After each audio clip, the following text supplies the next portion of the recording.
Pronti? 1, 2, 3. È buono questa volta il segnale con tentativo di Solimano di assumere il comando, attaccato al largo da Uliassi che passa a condurre sulla piegata e quindi in vantaggio Uliassi nei confronti di Solimano, più indietro ci sembra Volpelli e via via gli altri molto sgranati comunque già dopo 300 metri di gara, con Uliassi che va via a buon ritmo, ha completato i primi 400 metri in 30 secchi. All'esterno è rimasto scoperto invece Aligero dei Rum che si trascina Zero Gravity. L'errore di Uliassi quando era al comando da solo. Uliassi Numero 3 svolta di Uliassi galoppo e così squalificato. Solimano è leader nei confronti di Volpelli, mentre avanza Aligero dei Rum con in schiena Zero Gravity, intanto completati 750 metri di gara con in vantaggio sempre Solimano. Riesce, è sempre all'esterno intanto Aligero dei Rum, mentre in terza posizione rimane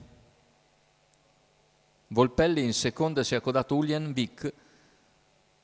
Aligero dei Rum con in schiena Zero Gravity, intanto il chilometro iniziale in 1:16,7. Così procedono in più parigli, al largo c'è anche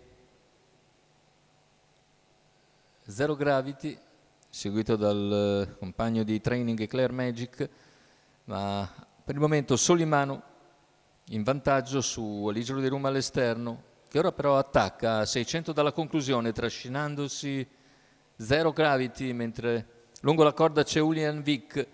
È passato intanto Aligero dei Rum inseguito da Zero Gravity.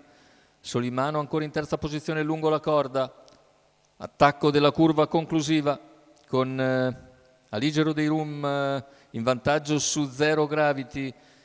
Gli altri faticano a progredire e acquisisce vantaggio intanto Aligero dei Rum, che entra in addirittura d'arrivo con una ventina di metri di margine su Zero Gravity, che deve difendere il secondo posto. Intanto si allunga Aligero dei Rum e viene a dominare questa corsa tris, secondo posto che rimane ancora netto per Zero Gravity. La lotta per il terzo vede sbucare il numero 12 all'esterno Abano Cis, all'interno c'è Anita Dipa e ci sarà probabilmente foto. 29,2 chiudono dopo il 29,6 di penultimo quarto, prestazione super di Aligero dei Rum che conferma un'ottima sgambatura e vince davvero alla grande per distacco questa corsa tris al Arcoveggio.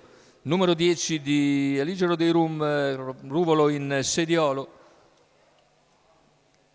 che domina letteralmente la corsa, la sesta corsa di Bologna.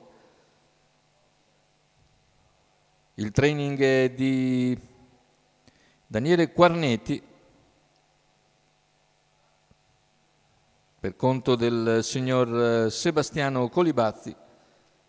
Bel primo piano davvero di Aligero dei Rum. Andiamo a rivedere il successo nettissimo sul palo,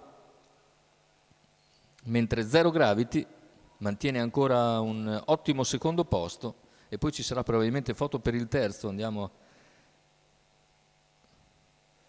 a vedere, sarà una foto stretta fra il numero 12 e il numero 4, entrambi ci sembra che tocchino la virtuale linea tracciata dal monitor, foto strettissima, potrebbe essere anche un pari merito.